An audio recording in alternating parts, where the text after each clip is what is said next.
La migration forcée au Canada comporte 38 contributrices et contributeurs dans 28 chapitres. Et notre particularité, c'est vraiment un atout de l'ouvrage, c'est que plusieurs de ces contributrices et contributeurs ont des parcours de migrants forcés eux-mêmes, ont vécu l'expérience de la migration forcée dans leur déplacement vers le Canada et dans leur installation. Les 28 chapitres sont structurés en 4 parties.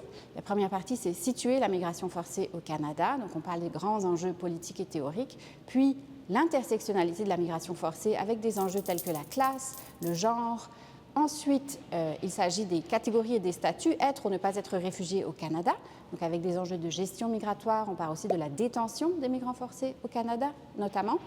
Et puis, dans la dernière partie, ce qui est faire son chez-soi, on parle d'enjeux très contemporains, comme par exemple les enjeux de santé et de logement des personnes déplacées au Canada.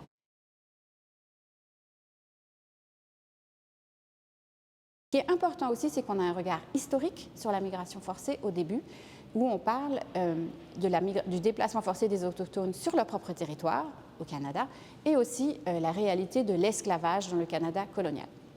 L'ouvrage est d'abord paru en anglais sous la direction de Christina Clark-Kazak, mais il ne s'agit pas juste d'une traduction, même si nous avons une traduction soignée grâce à notre traductrice Lise Hébert. C'est une véritable adaptation aux réalités du Québec et des minorités francophones au Canada.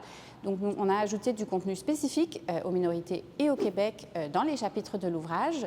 Nous avons aussi ajouté des exemples de situations spécifiques au Québec et aux minorités francophones grâce au travail de Sarah Dubuc, mais aussi à des étudiants de Christina Clark-Kazak de l'Université d'Ottawa.